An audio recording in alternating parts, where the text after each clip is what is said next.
Hi, friends. How is everyone tonight? Is it hot where you guys are too? We've been talking about weather, and I now think Arizona is not that bad compared to the East Coast is actually hotter and more humid than me. I was talking to Zanny yesterday, and she said it's very hot in Yep. Minnesota. It is. Is it humid there, Danny? Yeah. Yep. Sticky. Steamy, Oh, fun. steamy. Yeah. Morgan, you're used to the heat, though. I'm used to the heat. I'm not used to the humidity. So No, I'm glad that you guys are taking all the humidity. I know. It's the worst. It's like this every summer. Morgan Yeah. has a cold plunge in her backyard, so I that helps. Oh my God. Yeah. That makes 115 feel fine. Take a quick cold plunge. Love it. Just gonna give another minute or two to let anybody join that might be a couple minutes behind, and then we'll get going. I Perfect. did put in the chat a link to a PDF. Jay put a worksheet together that's like a fillable. You're welcome to follow along with him as he goes, or refer back to it and kind of work through it after you've gone through the master class, maybe with the recording. But I put the link, it's in our Powerhouse and Google Drive, so it's easy for everyone to access.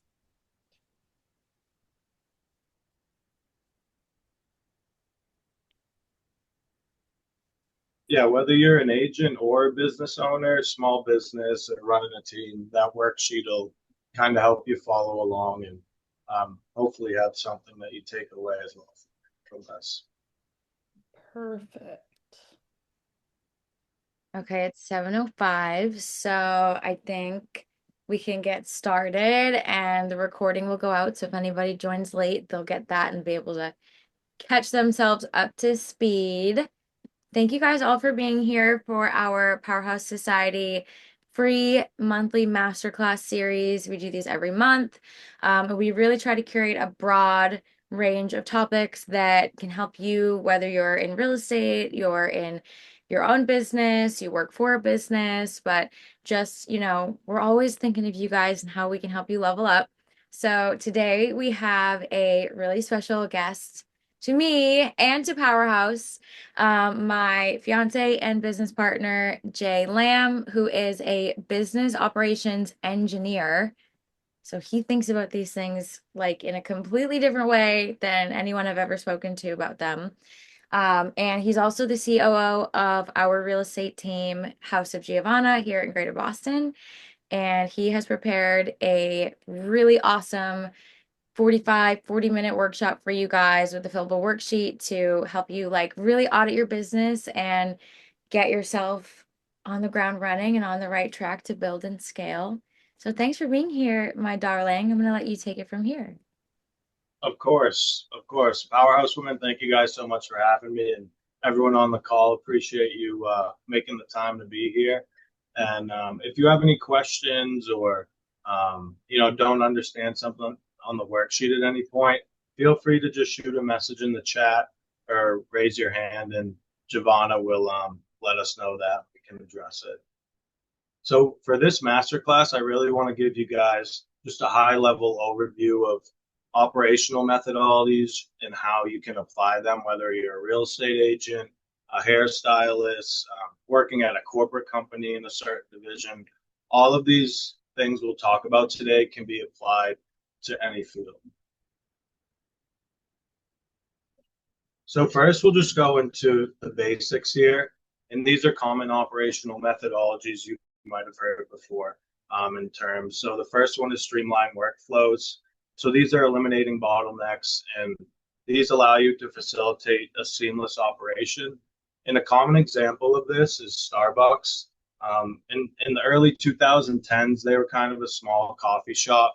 Dunkin' Donuts obviously had a huge hold in the Northeast, and Starbucks had issues with high pricing, uncertainty, and how they can get their beans and where they can get them from.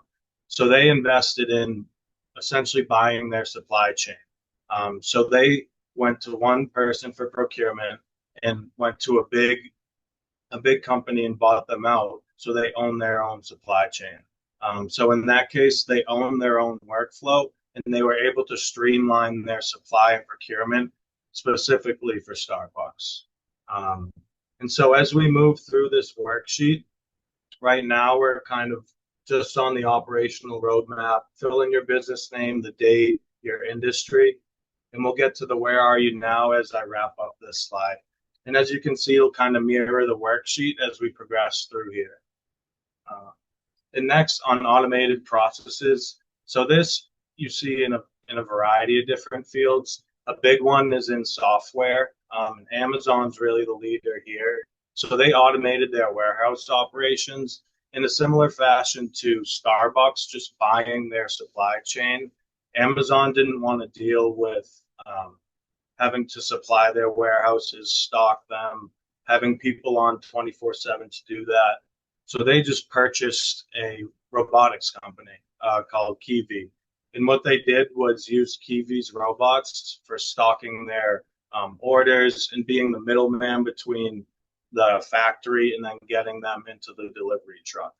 So for their optimization of processes, they decided to get rid of the middleman of the people who had to work 24/7 in these warehouses and use robots instead. Next, we'll talk about data-driven decisions.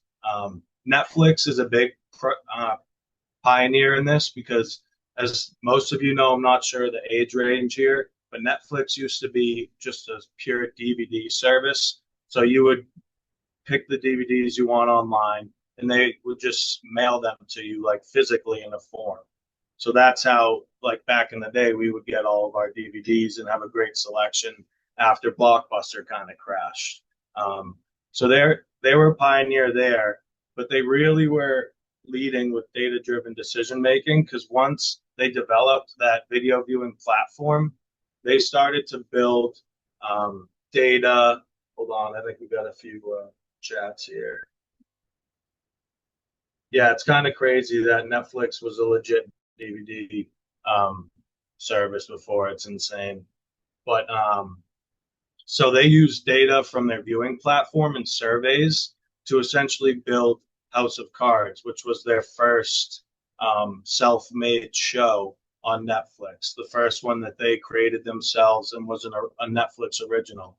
And that obviously was an amazing show and skyrocketed them in terms of not just being a place to view content, but also a place that creates content. And they did all of that based on customer survey data. So they looked at who liked what for directors, and David Fincher was a huge one. They also looked at actors, and Kevin Spacey was big back then. And they literally just used that data and put those data points together and said, let's create a show around that. And that's how they use data to really innovate their business and make a lot of money. And that leads into innovation and compliance. And an example of this was Airbnb. So they saw a huge need, obviously, with empty houses. And they were the first one to the market in terms of really having a software platform built for a consumer to find these empty houses and rent them. So they were a huge innovator in terms of just being first to market there. I know I just threw a lot at you, and we'll kind of move into now the first portion of the worksheet is reflecting on your current operational state and pain points. So where are you guys now? Does anyone feel comfortable maybe sharing one pain point or a challenge or inefficiency that they have with their business? You can either share verbally or feel free to write it in the chat, whatever works. I'll go. Shoot, Marley. I have no system. I run my business out of my notes app. Gotcha. Yeah, write that one down as number one. So that one essentially boils down to not having a technological stack implemented. So you have no CRM, no content management system, no transaction management system if you're an agent. So that's essentially what that boils down to. And we'll kind of explore later, once we go through these methodologies, how can we attack these challenges we have and take action to correct them. let's see. Danny, same thing. Yep. You guys got to think about what you have and reflect inward for technology, because that's going to be a big commonality that we talk about here. So next we'll move kind of into the awareness stage. And this is just a business process inventory. So looking at your business, understanding who does what and how it's done. So lead generation, how you're acquiring resources. And this is number 2, by the way, on the worksheet as we kind of move through here. So lead generation, who's in charge of that? Is it you? Do you have a salesperson? Or do you work with a social media person who handles generating leads? Are you paying for a lead service, or, you know, just a list of names that you're cold calling? What does that look like, and who's owning it? Client delivery, who's taking those leads and acting on them? Do you have like a business development rep who's calling them and sussing them out, qualifying them? Are you doing it yourself?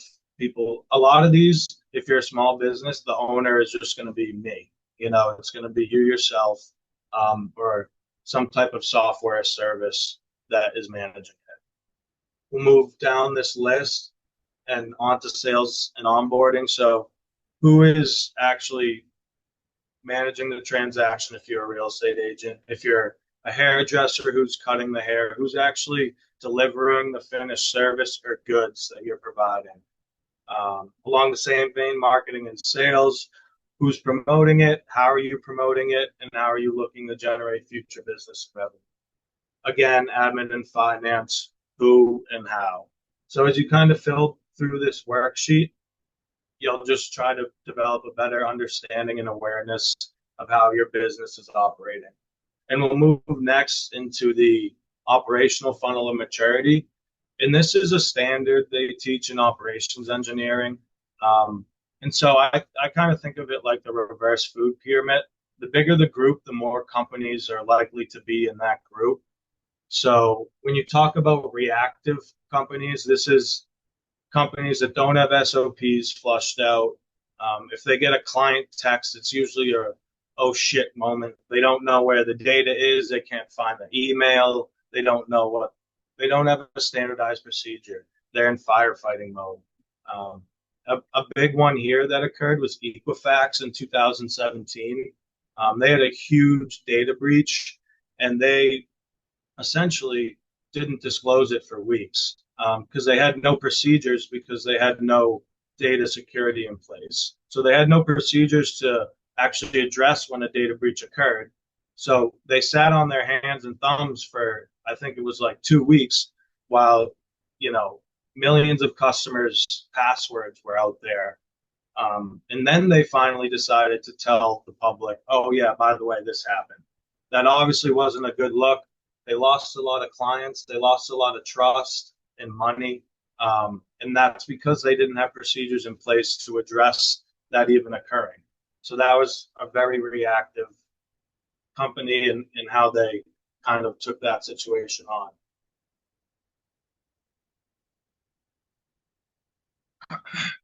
And as you move down the funnel, you're going to get, in general terms, better at your business. So as we move to 2, you're starting to get proactive. You have SOPs in place in variable reaction prevention. And one of the best for companies for being proactive is Toyota. So they have a very good culture. They build very sound cars. And one of their methodologies is, if you're working on the assembly line and you see a defect or some kind of issue, you have to flag that immediately, regardless of it's going to stop manufacturing of the product. It's definitely going to hold up, you know, in the short term, the production of the car. But their methodology is, in the long term, that's going to save us a lot of money. It's going to stop a lot of future defects on more cars that are produced, and that's being proactive. And that methodology is something Toyota has versus, say, a Ford, where they have a kind of hush-hush culture over there. So, for example, they'll look at a recall statistic on a car and say, weigh the statistic of if that recall is going to cause a life-affecting accident, something to, someone to die or have a serious disability, they'll weigh that recall amount against the lawsuits that could come. And if the lawsuits are less than what it would cost to recall the cars to fix that, then they'll just let those cars fly and they'll handle the lawsuits as they come because of the defects in the car. So that's a complete flip of methodology, and Ford would be more of a reactive company versus Toyota moving into proactive. And then we go even further down the funnel of maturity to optimize. And a great example of this is Apple. So they did this, they optimized their global supply chain through outsourcing. So they outsourced most of their supply and from one procurement facility, and that allowed them to simplify their whole supply chain and increase their visibility into logistics, where they could see down to the hour where a product was on the assembly line. So Apple, obviously a huge company, and they did that through procuring, again, a whole supply chain. Now we move down and further. Very few companies get to stage 4 and 5. Like I said, Apple, great company, but they're still quite not in predictive.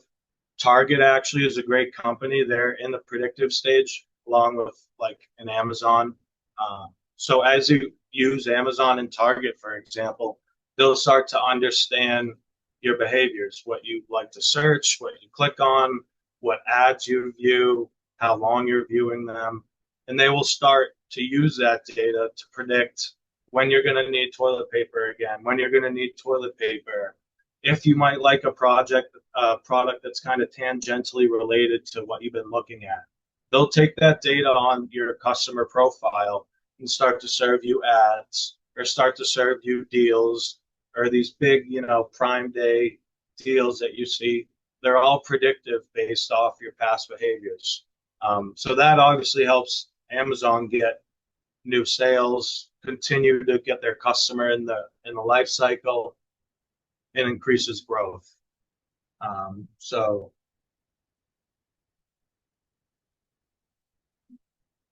Sorry, just reading a few of the chats. Marley's on year 8 of still going through the notes app. Yeah, we'll if you reach out to me, Marley, I'll just shoot you like a Monday platform, which is a content management system, and we'll get that up and running. Yeah, within the next year for sure. Yeah, you need something. The notes app is good to start, but once you start to really scale up, you need to kind of invest. And there's even some free tools, free CRMs that work great too. I used to use Follow Up Boss, so I did have something, but I've shifted back to Notes app. I don't know why. We'll take a look at it. I love it, Victoria. A Monday user. That's sweet. Yeah, I'm big into Monday.com. For anyone who doesn't know, it's essentially a work management system, but it's a blank slate in the sense that you can retrofit it to whatever you want. So I built it for real estate teams. I built it for small plumbing companies, HVAC companies, electricians, hairstylists. So really whatever business you have or side hustle you have, you can make it work in Monday. So think of Monday as like a CRM and a operations management system. And there's a bunch of them, like Marley said, Follow Up Boss. That's usually a CRM focused for real estate. Just like Dot Loop is another one for real estate that focuses on operations management. And y'all see whatever industry you're in, just Google your industry and then CRM, and y'all have your own specific industry CRM, which is really cool. A lot of people have done great work kind of building out the software that small businesses can utilize nowadays. So checking back into the worksheet, now that we've kind of moved through the operational funnel here,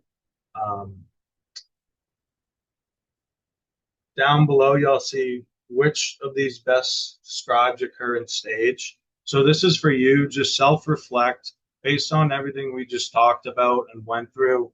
what stage do you think you're at in this funnel? And you don't have to share that. This is just kind of internal for you. So you can check that box. And we'll move down now into a completely different methodology, which kind of takes those operational topics that we touched on earlier and expands upon them to give them actionable tasks. So this is called the OKR methodology, and it's based on objectives and key results. And it's purely a goal-setting framework.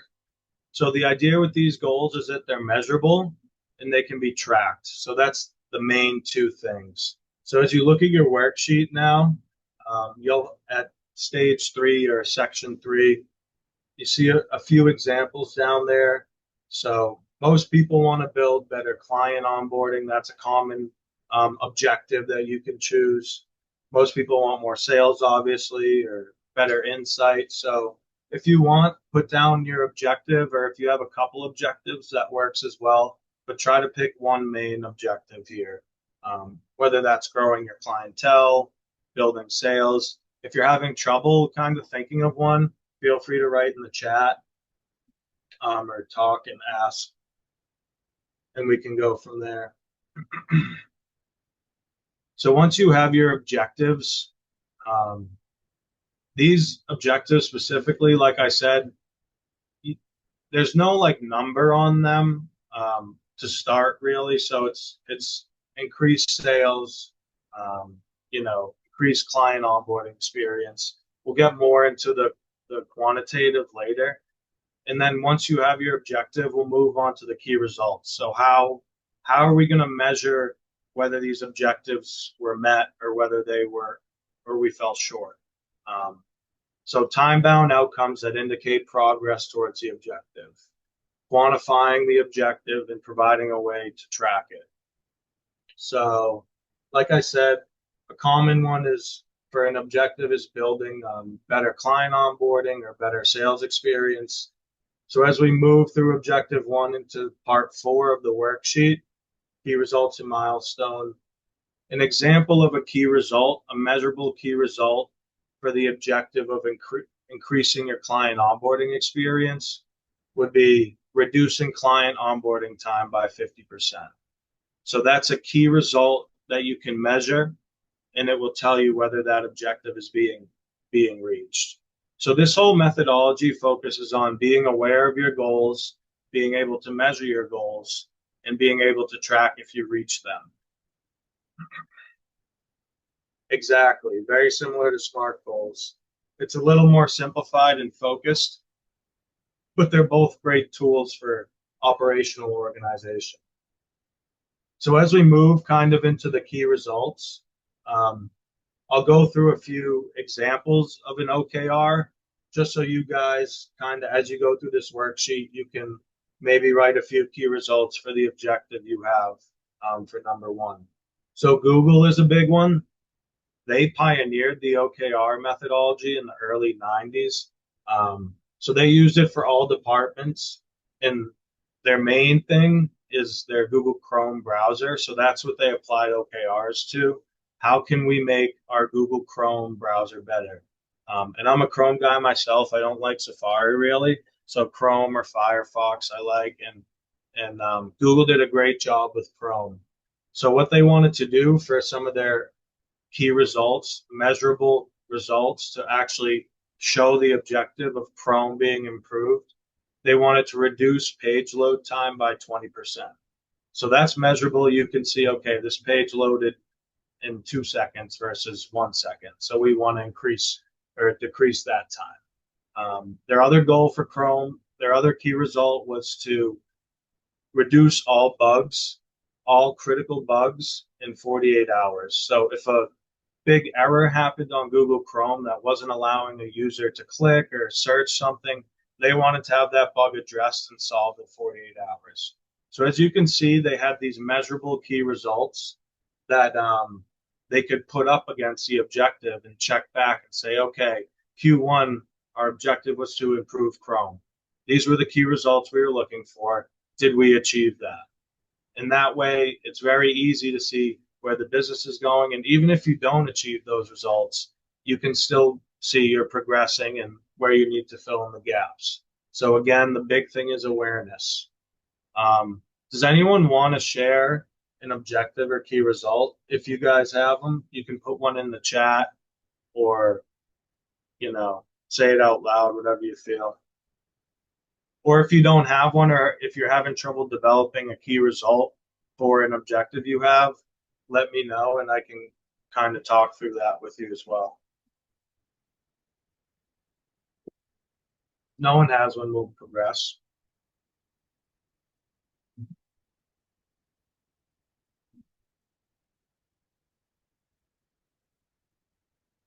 All right, we'll move through. So does everyone kind of feel like they understand the OKR? It's establishing the objective, the goal, then creating key results that are measurable, qualitative, and trackable. And then from those results, you can see whether the objective was achieved or not, and you can create actions to address that objective. So next we'll move into the roadmap for your business, and this is speaking on a year to a year and a half scale. So we'll essentially be applying, hold on, I lost my screen.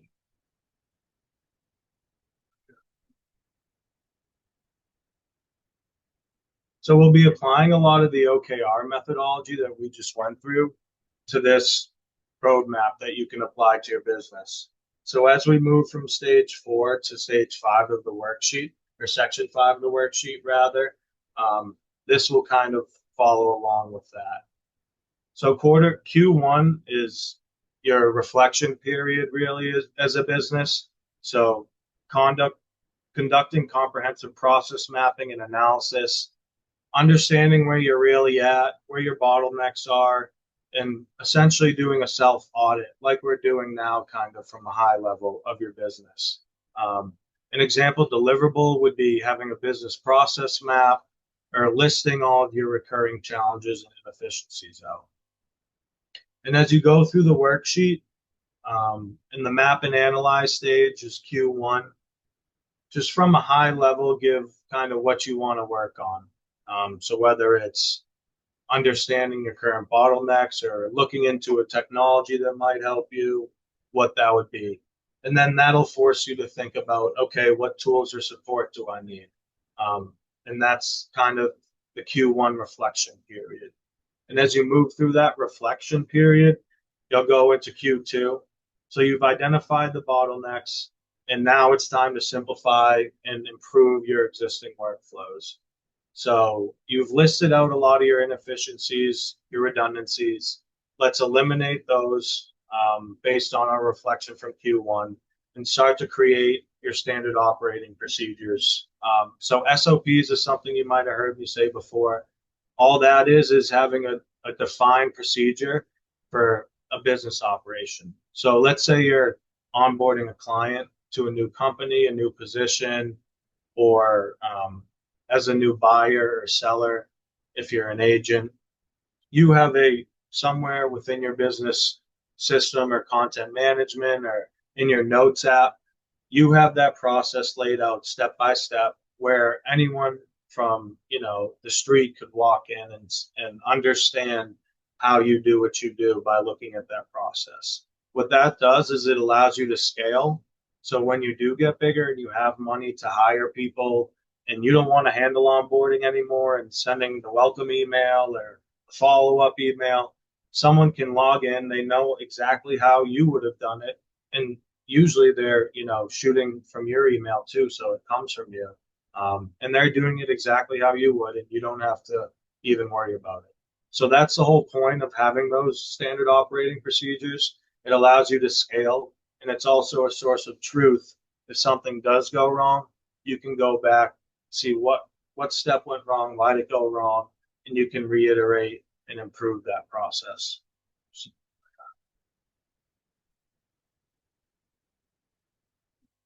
Next, we'll move into Q3, which is implementing these systems that we've talked about. So you've looked back, you've built out your SOPs, You have a great understanding of all your business operations. Now it's time to scale this and have infrastructure in place that allows you to automate it. So, like I said earlier, this could be a CRM for lead tracking.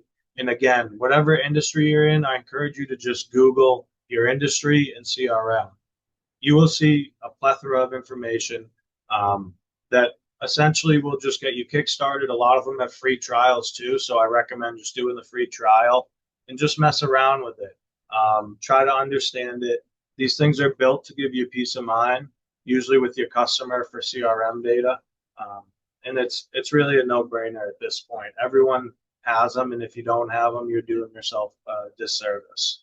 So, kind of off of the CRMs, there's content management systems which will manage a lot of your operations. So your financials, think of systems like Stripe, DocuSign, PandaDoc, anything that handles a business operation that could be needed is something that could be automated as well. And once you have all these processes, they can connect so you can have them speak. So your CRM can talk to your Stripe and your finance portal, and everyone can kind of be on the same page from a software perspective. For deliverables, like I said, this could be a fully integrated CRM with a business dashboard. So you have full visibility into your customers and where they're at in their operations. And this can be automating workflows. So let's say you're like a hairstylist and you have a client come in and, you know, they check in, they go through the online software, and now you have a reminder set that will shoot them an email in 30 days automatically from you that says, hey, it's been 30 days. How's everything going? How's your hair? Do you need another cut? So that's an automated workflow that we've implemented for real estate teams and small construction teams to follow up with their clientele specifically. And that allows them to kind of keep moving, looking for new business, and ensure that their past business is still being taken care of. Just got a few chats. Want to make sure I'm not missing anything. Dot Loop's awesome too for contracts, Marley said. It's great for transaction management. And I do think someone mentioned it did get bought by Zillow. Yeah, they got bought by Zillow, and they're going to be Showtime soon. So Zillow is buying everything up. Ooh, click contracts, Danny. That's cool. I've never heard of click contracts. We use PandaDoc over here, and then DocuSign is a big one. And I know Dotloop does have it too as well, which is pretty cool. So a lot of real estate tools, obviously, we're talking about because a lot of agents on the call. But like I said, for as many agent tools as there are, there's just as many for plumbers, hairstylists, small business owners, whatever you're doing. You can ask me for help or look yourself. There's plenty of resources out there on Google. And as we move into Q4 here, so this is the monitor and improve stage, measuring your performance, understanding where all your systems are at. So now you have dashboards where you can view your automations occurring, view your client relationships, what stage they're at. And now with all that data, you can set KPIs. So KPIs are key performance indicators. So they vary from industry to industry. For a real estate agent, a KPI might be, I want to aggregate 5 new clients a month, or I want to have 30 transactions done by the end of the year. So things like that you use for your industry and your business specifically that are key performance metrics for you when you look at your data.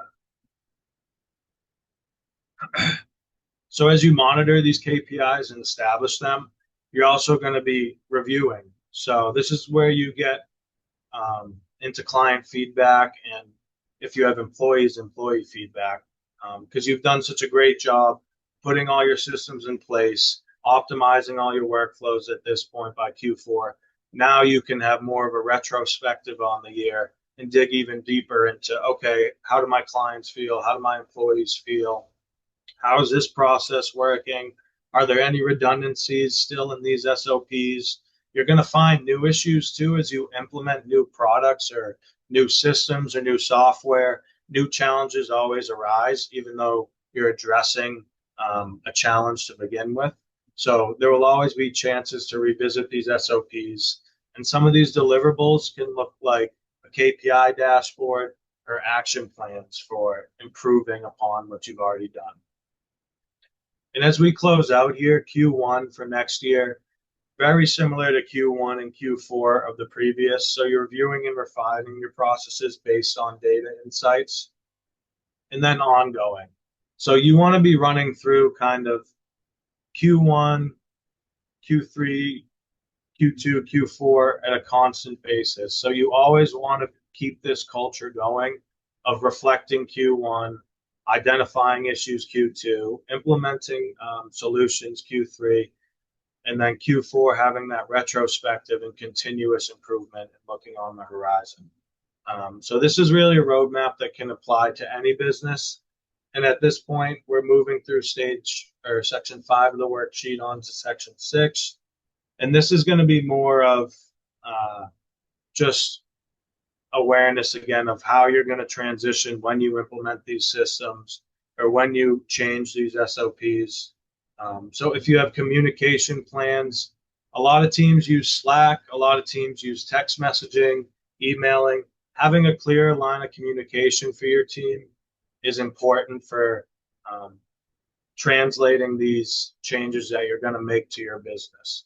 So what's your plan for communication? That's where you'll fill in this change management plan. And it's going to be along the same vein for employee training.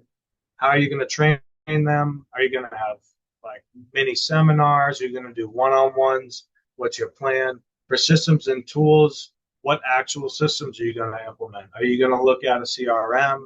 Are you going to look at optimizing like your onboarding through a dot loop or a DocuSign software? How is that going to look?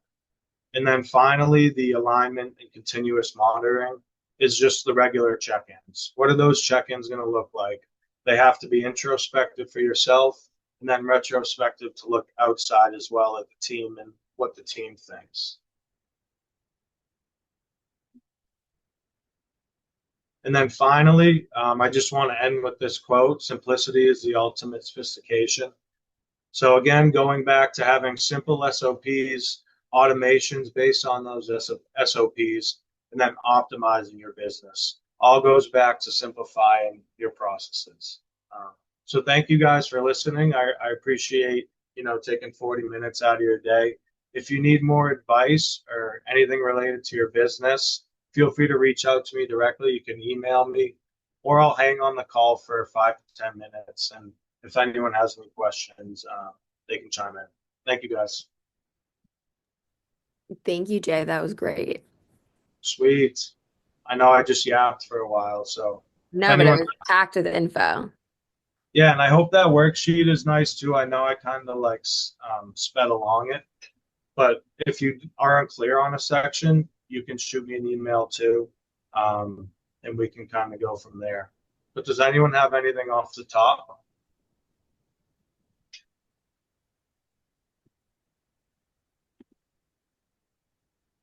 Nothing really right away, but I'm excited. I had G&J helped me build my Monday.com system a year ago, about now. And then, of course, I started my own brokerage here, so now we have a few new systems. Once we get all of that finally laid on, I can't wait until Jay can come back and tweak our Monday.com even more and make it perfect. I'm hyped. That was a fun build. We set up. That was a really fun one. Morgan's whole operational. She was really my guinea pig kind of for the real estate side. So a lot of our standardized templates now are kind of Morgan OG templates, I like to call them. So yeah, I'm looking forward to that brokerage build out too. But if no one has any questions or anything, again, feel free to email me if you need to or if something comes up. But I appreciate everyone's time and thank you guys. Thank you so much. You'll be hearing from me for sure. Peace out. Everybody have a good night. Bye, guys. Bye, guys. Thank you.